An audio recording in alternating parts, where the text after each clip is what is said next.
We're going to have more missiles than any country has ever had. Breaking news! US Army nagtrigger ng kanilang pinaka-controversial na missile test na kaya raw magpalubog ng Chinese warship sa isang tira. China, galit na galit! Pero hindi lang basta missile test ito. Mga ka-pulse point, this is America sending China a message na hindi nila makakalimutan. Pero wait, may mas malaking story pa dito involving President Marcos at ang commitment na ginawa ng bagong Trump administration. May bagong all-out defense game plan na binubuo sa pagitan ng Pilipinas at Amerika. Mas malawak, mas agresibo at posibleng maging mas delikado. Magiging game changer ba ito o start ng arms race sa region? Tingnan natin ang timeline ng pangyayari. July 2025, Northern Australia, ang US Army's 3rd Multi-Domain Task Force ay nagpaputok ng SM-6 gamit ang kanilang Mid-Range Capability System o MRC na kilala rin bilang Typhon. Target? Isang barko sa karagatan. Resulta? Direct hit. Lubog agad. Pero bakit big deal ito? Kasi ito ang unang beses na nagpaputok ng land-based MRC west of the international dateline. Translation: nagiging katotohanan na ang bangungot nila, mga ka-friendship. At bagamat hindi pinangalanan kung anong bansa ang target ship, maraming analyst ang nagtaas ng kilay. Bakit? Kasi ito yung missile system na sobrang triggered ang China nung na-deploy sa Luzon last year. Remember yung statement ni Lin Jian, China's foreign ministry spokesperson? He called it a move to turn back the wheel of history.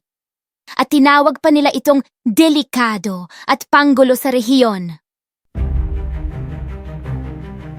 Pero wait, may mas interesting pang development. Fast forward to this week, President Marcos nakatanggap ng personal assurance from US Defense Secretary Pete Hegseth at State Secretary Marco Rubio sa Washington, D.C. Ang kanilang message? Crystal clear, America will defend the Philippines at nagra-ramping up na sila ng military resources na pang-deter sa China. Together we remain committed to the Mutual Defense Treaty. We're proud to support our mutual economic vitality, including your efforts to modernize your armed forces and collective defense.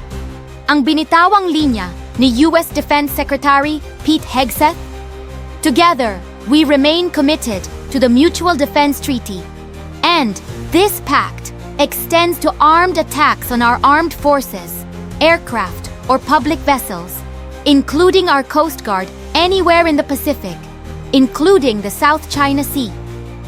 And this pact extends to armed attacks on our armed forces, aircraft, or public vessels, including our Coast Guards, anywhere in the Pacific, including the South China Sea.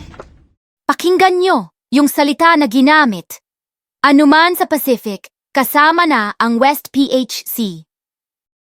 Boom. That's not diplomatic language. Yan ay direct na warning sa Beijing. Kasabay ng missile test, may isa pang bomba, literal. The US is planning to build an ammunition and missile manufacturing hub sa Subic. Yes, Subic, na dating base ng US Navy, gagawing arsenal ng Amerika sa Asia Pacific. Sabi ni Marcos, in defense of this plan sa mga kontrabida, are we not already a target of China? So why not prepare? At habang pinapaganda naman ni PBBM ang relasyon sa Amerika, si Trump naman, binanatan si Duterte. Live sa press conference. The last administration didn't know what they were doing. They didn't get along with anybody. Not your fault, Mr. President.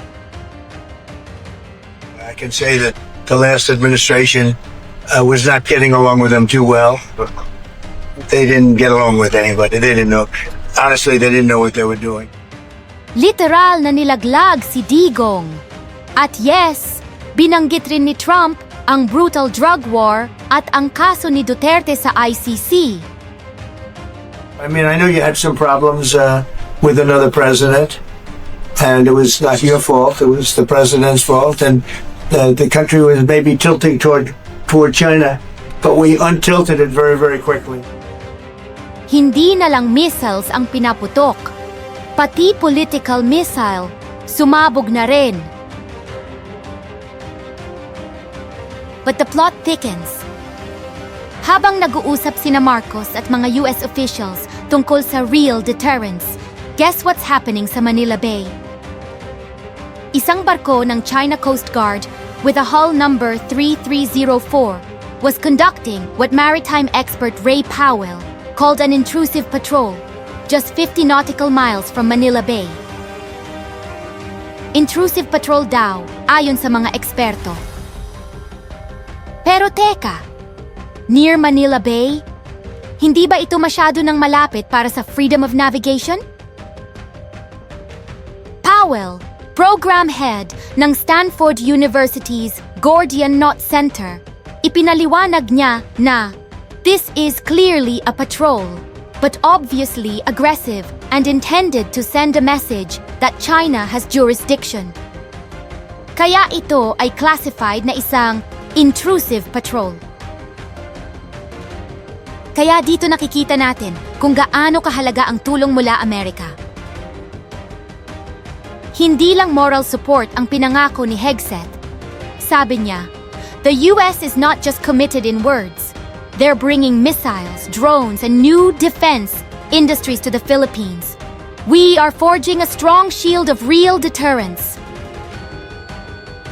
We're also deploying new cutting-edge missiles and unmanned systems, and revitalizing our defense industrial bases.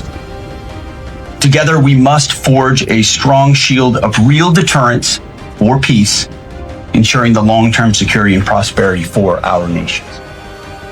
Take note mga kapulse point. More drones, missiles, at may defense industries pa. So habang nag-promise ang Amerika na mag-deploy ng cutting-edge missiles and unmanned systems sa Pilipinas, China naman ay nag-flex ng presence near Manila Bay. Timing is everything sa geopolitics.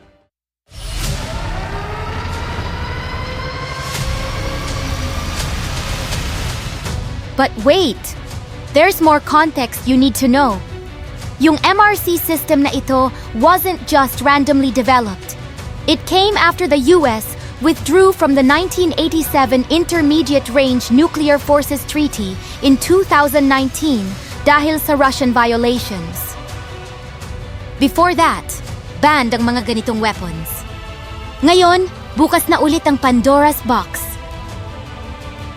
At kung nagtataka kayo kung gaano ka-versatile itong weapon, it can fire both SM-6 and Tomahawk land attack missiles. Range, 500 to 5,000 kilometers. Yan ay sapat na para umabot sa, well, let's just say maraming strategic targets within that radius. Ang response ng China? Yung embassy nila sa US ay biglang naging OA. Sinabi nila na ang MRC ay isang strategic and offensive weapon. Dinagdag pa nila na China firmly opposes the US's deployment of the land-based mid-range capability missile system in the Asia-Pacific, whatever its form. Sa tono ng salita nila, mukhang sasabog na ang kaluluwa ni Xi Jinping. Pero ang irony, China maintains a massive arsenal of intermediate-range ballistic missiles. Mas marami pa than what the US is deploying. Pero pag ginawa ng Amerika, suddenly, threat na ito sa regional stability? Meanwhile, sa ground level, may interesting na development rin. Ang Australian at Philippine forces are conducting joint training sa territorial defense operations. Guess what? Sobrang believe ng mga Aussies kung paano ang mga Filipino soldiers ay nakaka-survive with minimal equipment. Rice, water, at jungle survival skills lang. No heavy packs, no rations, pure indigenous knowledge. Corporal Callum Scott Mills ng Australian Reconnaissance Unit shared, "They were insanely good at operating in the jungle. We weren't amateur, but they were a lot better than us." Ito ay hindi lang military exchange. Ito ay isang preparation for potential territorial defense scenarios. So ano ang bigger picture dito? We're witnessing the militarization of the Pacific disguised as deterrence. Ang bawat missile test, bawat patrol, bawat diplomatic meeting is a chess move sa grand game between superpowers. Pero ito yung salita ni Ray Powell na dapat nating lahat pag-isipan ng mabuti. That's why we classify it as an intrusive patrol. Kapag ang mga experts ay nagsimulang gamitin ang mga terms na tulad ng intrusive, it means the normal rules of engagement are being tested. The question isn't whether tensions will escalate. They already are. Ang totoong tanong ay, are we prepared for what comes next when deterrence fails? Ano sa tingin ninyo? Is this enhanced security partnership with the US worth the risk of being caught in the middle of a superpower conflict? At sa tingin ninyo, effective ba ang deterrence strategy o nagpapalaki lang tayo ng gulo sa region? Drop your thoughts sa comments below. Let's discuss kung sino ang tunay na winner dito at sino ang tunay na loser.